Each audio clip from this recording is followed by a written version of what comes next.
بسم اللہ الرحمن الرحیم الحمد للہ وحدہ والصلاة والسلام علی من لا نبی بعدہ وعلی کل من صحبہ وتبعہ بإحسان بعدہ اللہم صلی علی سیدنا و مولانا محمد وعلی آلہ واصحابہ وبارک وسلم۔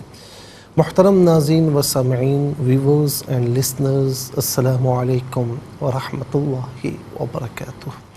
پروگرام قرآن سنیے اور سنائیے کے ساتھ آپ کا میزبان محمد سہیل رضا امجدی آپ کی خدمت میں حاضر ہے۔ ناظرین و سامعین، آپ جانتے ہیں کہ ہم پروگرام کا آغاز قرآن و حدیث کی کسی بات سے کیا کرتے ہیں، اور گزشتہ روز ہم نے قربانی کے حوالے سے گفتگو کی کہ قربانی کن کن پر واجب ہے۔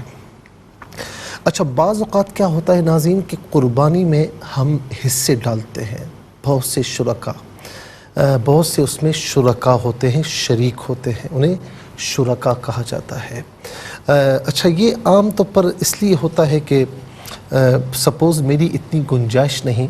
کہ میں پورا جانور کر سکوں، پوری گائے بیل لے سکوں، تو پھر کیا کرتے ہیں کہ چند دوست مل کر آپس میں شریک ہو جاتے ہیں کہ ٹھیک ہے جی، 2 حصے میرے، 2 آپ کے، 2 فلاں کے، 1 فلاں کا، تو بالکل جائز ہے۔ اچھا، اس میں ایک اور چیز بھی ہے کہ ناظرین گھر کے افراد شریک ہو جاتے ہیں، شوہر ہے، بیوی ہے،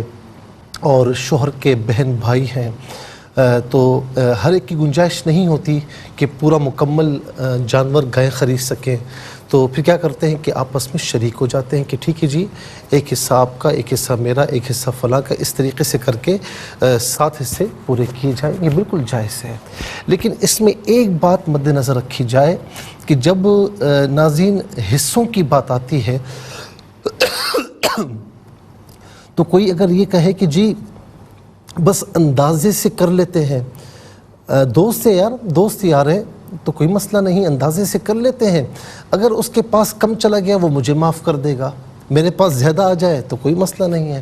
اچھا جی، مجھے پتہ ہے کہ میرے پاس کم ہے، اس کے پاس زیادہ چلا گیا، کوئی مسئلہ نہیں ہے، یہ ایسا نہیں، یہ حق شرع ہے۔ تو ناظرین اندازے سے حصے مقرر کرنا یہ بالکل بھی جائز نہیں ہے، بلکہ اس میں شریعت یہ فرماتی ہے، شریعت یہ کہتی ہے کہ بالکل اندازے سے نہیں بلکہ مکمل حصے کیے جائیں، اور ناپ تول کیا جائے کہ جی اتنا کلو فلاں کو آ رہا ہے، اتنا کلو فلاں کو آ رہا ہے، باقاعدہ ناپ تول کر کے حصوں کو تقسیم کیا جائے، کم یا زیادہ نہیں ہونے چاہیے۔ ہاں، میرے مثال کے طور پر میں نے کیا، میرے حصے میں آیا ہے، اب میں اس کے بعد چاہوں انہیں واپس کر دوں، میں تقسیم کروا دوں، میں غریبوں میں دے دوں، وہ میری مرضی ہے، لیکن اندازے سے ناپ تول نہیں ہوگا، صحیح طریقے سے ناپ تول کر کے وزن کے مطابق 7 حصے تقسیم کیے جائیں۔ اچھا، خاص طور پر جو بہن بھائی ہوتے ہیں تو وہاں تو کبھی اس طرح حصے نہیں بنائے جاتے، ارے بھائی ایک گھر ہے نا، کوئی مسئلہ نہیں ہے، بس سارا ملاؤ اور گھر پر لے جاؤ، باقی دیکھا جائے گا، یار یہ میرا بھائی ہے، کوئی ایسی بات نہیں ہے، اگر اس کو زیادہ چلا گیا تو میں معاف کر دوں گا، مجھے زیادہ چلا گیا تو وہ معاف کر دے گا۔ یہاں پر بھی ایسا نہیں ہوگا، کیونکہ یہ حق شرع ہے، تو یہاں بھی باقاعدہ وزن کر کے، اندازے سے نہیں، وزن کر کے، ناپ تول کر ناظرین ہر ایک کو اس کے حصے میں وزن کے مطابق دیا جائے کہ جتنا ایک کو آئے اتنا دوسروں کو۔ اسی طریقے سے مغز ہوتا ہے، جی بعض اوقات فلاں حصے کا گوشت مجھے اچھا لگتا ہے میں یہ لوں گا، اچھا پائے ہیں میں لوں گا، اس میں بھی ایسا نہیں چلے گا، بلکہ ہر ایک کو اس کے حصے کے مطابق دیا جائے کہ کسی کو کسی قسم کی تکلیف نہ ہو، اسے یہ شکوہ نہ ہو کہ مجھے فلاں غلط گوشت دیا گیا ہے، مجھے یہ اس طرح نہ ہو، ہر ایک کو برابر۔ مثال کے طور پر ران ہے، مجھے بھی چاہیے، آپ کو بھی چاہیے، تو اب اس کے حصے کیے جائیں، یعنی ہر چیز کے حصے کر کے سب کو گوشت تقسیم کیا جائے، وزن ناپ تول کر کے۔ اس میں خاص خیال رکھیں ناظرین، اس میں کوئی خیال نہیں رکھتا، یہ جو بڑے بڑے ادارے ہیں نا، جو ادارے، کیونکہ یہ اتنا مشکل کام ہے، اجتماعی قربانی بھی جب ہم کرتے ہیں نا، یہ تو میں نے حصوں کی بات کی، اجتماعی قربانی میں بھی ان کو بھی نہیں پتہ ہوتا، اور وہ ایک اندازے کے مطابق کر دیتے ہیں، یہ بالکل شرعاً جائز نہیں ہے۔ بالکل وزن کر کے ناپ تول کر کے پھر تقسیم کیا جائے۔ ناظرین، کئی ادارے ایسے بھی ہیں جو اس کا بڑا اہتمام کرتے ہیں، جو ادارے اہتمام نہیں کرتے تو انہیں ناظرین اس میں احتیاط کرنے کی ضرورت ہے۔ پھر اس کے ساتھ ساتھ ناظرین ایک جو مسئلہ میں نے کل عرض کیا کہ یعنی صاحب استطاعت کا، صاحب نصاب کا ہونا، یہ تو میں نے عرض کر دیا تھا۔ اس کے بعد ایک مسئلہ یہ آتا ہے، تیسری جو شرط ہے کہ قربانی کن پر واجب، پہلے تو میں نے بتایا مسلمان ہونا، دوسرا صاحب نصاب ہونا، تیسرا مقیم ہونا۔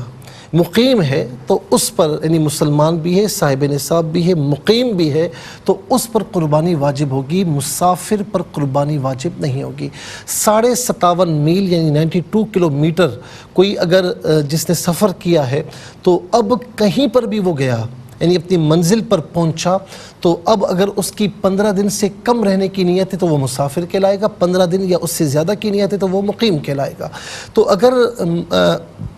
مسافر ہے تو ناظرین اس پر قربانی واجب نہیں ہے۔ ہاں اگر وہ کرتا ہے اپنی مرضی سے تو اس کو ثواب ہے، نفل ہوگا، نفل ہو جائے گا، ثواب ملے گا، اس پر واجب نہیں ہے۔ خدا نخواستہ نہیں کرتا تو اس پر کوئی گناہ عائد نہیں ہوتا۔ جو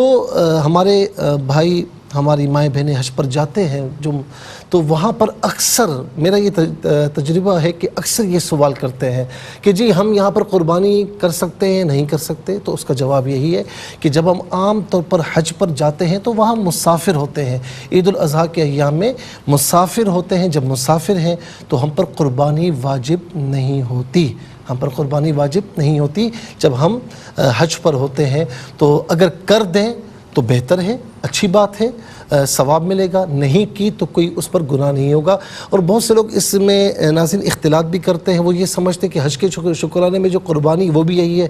وہ الگ قربانی، وہ حج کے شکرانے میں ہے، جو یہاں سے ہم جاتے تو ہم پر واجب ہوتی ہے، وہ الگ قربانی ہے، یہ الگ قربانی ہے، وہ کرنا تو ہم پر واجب ہے، لیکن ان دنوں میں چونکہ ہم مسافر ہوتے ہیں تو یہ قربانی عید الاضحیٰ کی ہم پر واجب نہیں ہوتی۔ ہاں کر لیا جائے تو اللہ رب العالمین ثواب عطا فرمائے گا، لیکن لاگو نہیں ہوتی۔ ناظرین اس کے بعد ایک تو ہم نے بتایا کہ مسلمان ہو، اور دوسرا صاحب نصاب ہو، تیسرا جو ہے وہ مقیم ہو، اور چوتھا آزاد ہو۔ غلام ہوگا تو غلام کا مال ہی نہیں ہوتا، تو اس لیے اس پر قربانی واجب نہیں ہوتی۔ تو یہ 4 شرائط ہیں جو ہم نے آپ کی خدمت میں عرض کی۔ اب قربانی کرنے والا یہ کیسا ہونا چاہیے یہ تو ہم نے بتا دیا۔ اب قربانی کیسی ہونی چاہیے، قربانی کا جانور کیسا ہونا چاہیے، اس میں کیا کنڈیشنز ہیں، وہ کون کون سے جانور قربان کیے جا سکتے ہیں، کون سے جانور نہیں کیے جا سکتے، ناظرین اس پر انشاءاللہ عرض کریں گے۔